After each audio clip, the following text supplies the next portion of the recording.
Did that coverage, and we're going to move over to Josh Bell, who is here, Las Vegas Weekly's film editor, to talk Beauty and the Beast. This has been, and actually this has been somewhat of a news item. People have been talking about this movie for weeks, especially a big deal. this week. It is a big deal. What makes it such a big deal in your eyes? Well, the original Beauty and the Beast from 1991, the Disney animated movie, is a huge generational touchstone for a lot of people.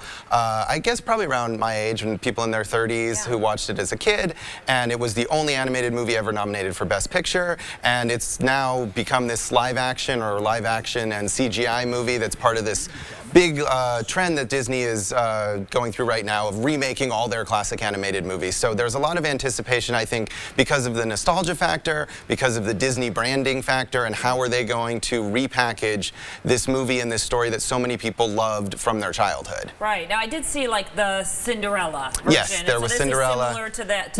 Yeah, there was Cinderella, there was The Jungle Book, there was Maleficent, that was a take on Sleeping Beauty, and there's a bunch more coming. Unlike some of those past ones, this includes all the music as well. A lot of those other remakes were non-musical.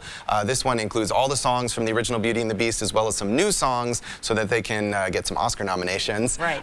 And it's about 40 minutes longer, and it's hyper-detailed CGI, and so it's basically the same thing, only bigger and more and fancier and more expensive and not as good. Right. Okay, so there, I was going to say, when are we going to get to did you like it or not? I was going to wait to ask you. So you didn't like it? I mean, it just wasn't as good as you I wouldn't say that I disliked it, but it feels very redundant. It takes something that had a lot of vitality and creativity and kind of the cartooniness of the animation and makes it this antiseptic, hyper-detailed, kind of plotting, overdrawn out piece. It still has great songs. It's got Emma Watson, who plays Belle, the main character, and she's solid in the role, having to act against a lot of these graphics where they're not actually there when she's working with them, and that's a tough thing to do. It definitely looks like they spent a lot of money on it, but I think if you have that childhood memory, if you loved the movie as a kid, or maybe you want to introduce your own kids to it now, go rent the other one. It's easily available. You can watch that at home.